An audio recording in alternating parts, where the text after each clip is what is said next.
Seterusnya kita tengok tentang liability. Okey, liability ni adalah satu obligation atau obligasi lah, satu yang kita perlu penuhi, tanggungjawab lah kot kan. So satu obligasi yang timbul daripada peristiwa lalu yang penyelesaiannya dijangka akan menyebabkan aliran keluar sumber.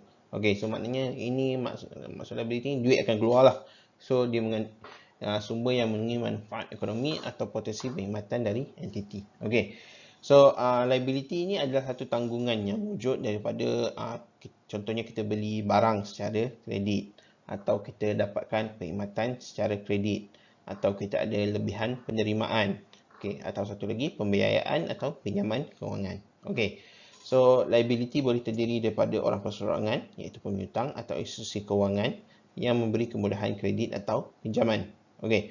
So, pemiutang yang muncul daripada urusan pembelian barangan dan khidmatan secara kredit atau sebab-sebab yang lain dalam operasi biasa dikenali sebagai akaun belum bayar. Kan? Akaun belum bayar dalam English mungkin lebih senang nak faham, account payable. So, account payable is a liability. Okay.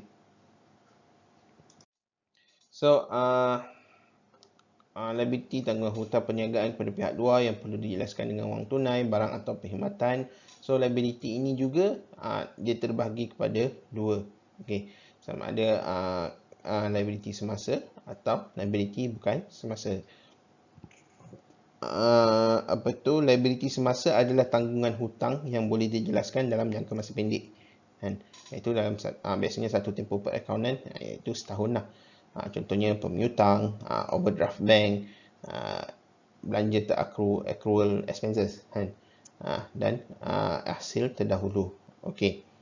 Liability bukan semasa juga digunakan jangka panjang adalah tanggungan hutang yang perlu dibayar balik dalam tempoh masa yang lebih panjang iaitu lebih daripada 1 tahun.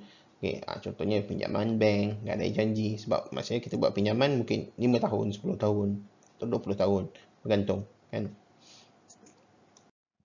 Okey, so ciri-ciri bagi liability semasa macam tadi kita dah cakap, tempohnya hutangnya dalam satu tempoh perakaunan dan kita boleh selesaikan dalam kita nak operasi biasa, maknanya dalam tempoh sekejap lah.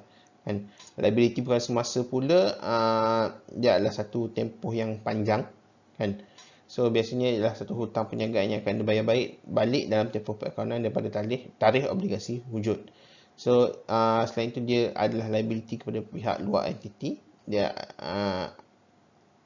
Dan dia adalah hasil daripada transaksi masa lepas. Okey, tadi kita dah cakap tentang asset, liability dan seterusnya equity, kan? So equity adalah shareholders equity lah, maknanya equity pemilik. Ia adalah jumlah modal yang dilaburkan oleh pemilik dalam perniagaan dan untung yang diperolehi daripada aktiviti perniagaan. Okey. So, macam mana kita nak tahu modal akhir? Modal akhir ialah modal awal, tambah modal tambahan, tambah untung bersih, tolak rugi bersih, tolak ambilan. Kan? So, ia merupakan pelaburan pemilik dalam perniagaan atau tanggungan perniagaan kepada pemilik.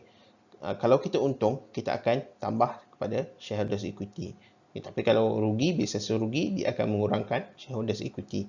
So, kalau shareholders tu ada ambil, contohnya ada bagi dividen contohnya kepada diri dia, kan, atau bagi bonus kepada diri dia, kan, so dia akan mengurangkan equity pemilik. Okey. Okey, seterusnya hasil. Okey, so hasil ataupun revenue. Okey, so revenue ini adalah pendapatan yang diterima atau akan diterima oleh perniagaan daripada satu tarikh daripada aktiviti jualan barangan niaga atau perkhidmatan. So dia ada ni diterima atau akan diterima, kan? So akan diterima tu kita panggil payable, receivable, kan? Okey. So hasil ni terbahagi kepada dua, hasil kendalian dan hasil bukan kendalian. Okey, hasil kendalian adalah pendapatan yang diterima secara langsung daripada aktiviti utama suatu perniagaan. Okey, contohnya macam klinik atau firma audit, dia adalah hasil daripada perkhidmatan yang diberi. Okey, kalau macam kedai jam, hasil daripada hasil jualan jam. Kedai buku, hasil daripada jualan buku. Simple, direct, kan? Okey, tapi dia juga boleh jadi hasil bukan kendalian. Okey, maksudnya apa? Dia pendapatan yang diterima secara tidak langsung atau tidak berkaitan dengan aktiviti utama suatu perniagaan. Okey, contohnya kita terima sewa. Okey, selain itu kita contohnya dalam bank kita ada letak 1 juta contohnya. So ada faedah dia atau ada hibah dia. Okey, itu adalah hasil bukan kendalian, atau kita ada bisnes kita ada melabur dalam sesuatu, tu adalah dapat dividen. Okey, itu hasil bukan kendalian. Okey. Okey, seterusnya belanja expenses. Okey. So belanja atau expenses ini adalah wang yang dibayar atau akan dibayar oleh sesebuah perniagaan. Okey, ini adalah kos perkhidmatan atau barangan yang digunakan untuk mendapatkan hasil. Okey, seperti tadi dia terbagi kepada dua, belanja kendalian dan juga belanja bukan kendalian. So belanja kendalian adalah belanja yang terlibat secara langsung dalam operasi urus niaga harian. So dia merangkumi kos jualan, operasi jualan, belanja pentadbiran, kewangan.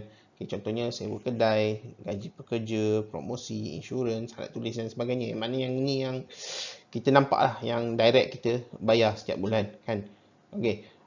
Tapi ada juga belanja bukan kendalian. Maknanya belanja yang tidak terlibat secara langsung dalam operasi urus niaga harian. Okey, contohnya macam kita buat pinjaman bank, ada faedah yang kita perlu bayar kan, atau kalau Islamic financing kita ada profit rate yang kita perlu bayar kepada bank kan. Selain itu, contohnya lain, rugi jualan aset bukan semasa, contohnya ada banjir berlaku, kerosakan, kecurian dan sebagainya. So ini semua termasuk dalam belanja bukan kendalian.